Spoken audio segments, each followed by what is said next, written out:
ओम नमः शिवाय। प्रिय भक्तजनों, कई बार जब हम पर मुसीबत आती है तो हमारा विश्वास डगमगाने लगता है और धैर्य टूटने लगता है।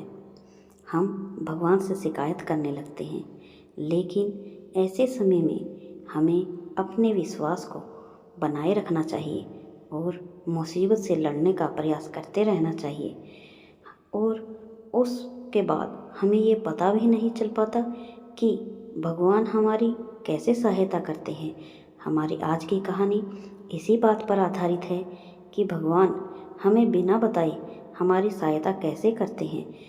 अगर आप भगवान भोलेनाथ के सच्चे भक्त हैं तो इस कहानी को पूरा सुनिएगा, नहीं तो आप भगवान भोलेनाथ की कृपा से वंचित रह जाएंगे। तो चलिए शुरू करते हैं आज की कहानी। एक बार तूफान में फंसकर एक समुद्री जहाज तहस नहस हो गया। उसमें बैठे सभी यात्री समुद्र में डूबकर मारे गए, बस एक आदमी को छोड़कर। वह भगवान भोलेनाथ का परम भक्त था। भगवान की कृपा से वह किसी तरह बच गया और बहकर समुद्र के किनारे आ गया। जब उसकी बेहोशी टूटी और आँख खुली तो उसने खुद को एक उजाड़ सुनसान द्वीप पर पाया। वह भगवान भोलेनाथ से प्रार्थना करने लगा, हे भगवान, मेरी मदद करो, कोई मदद यहाँ भिजवा दो। दिन गुजर गया, रात हो गई, लेकिन उसके लिए कोई मदद नहीं आई। समुद्र किनारे सोकर उसने रात गुजारी। अगले दिन उसने फिर भगवान से मदद के लिए प्रार्थना की, लेकिन कोई मदद नहीं आई। इसी तरह कुछ दिन गुजर गए। उजाड़ द्वीप की जिंदगी को अपनी किस्मत मानकर आदमी ने कुछ लकड़ियाँ और घास फूस इकट्ठा की कर अपने लिए एक झोपड़ी बना ली। टूटे जहाज से बहकर आई चीज़ों में से उसने अपने ज़रूरत की चीज़ें इकट्ठा करके झोपड़ी में रख ली। उसी झोपड़ी में रहकर वह दिन गुजारने लगा और भगवान भोलेनाथ पर अपना विश्वास बनाए रखा और भोलेनाथ की पूजा करता रहा। एक दिन वह भोजन की तलाश में गया हुआ था।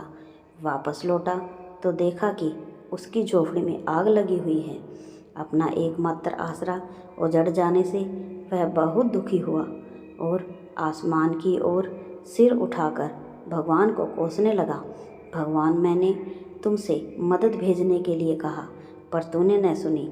मन मारकर मैंने जीने के लिए यहाँ एक झोपड़ी बनाई तो तूने वो भी जला दी। मेरा आसरा छीन लिया तो बड़ा निष्ठुर है।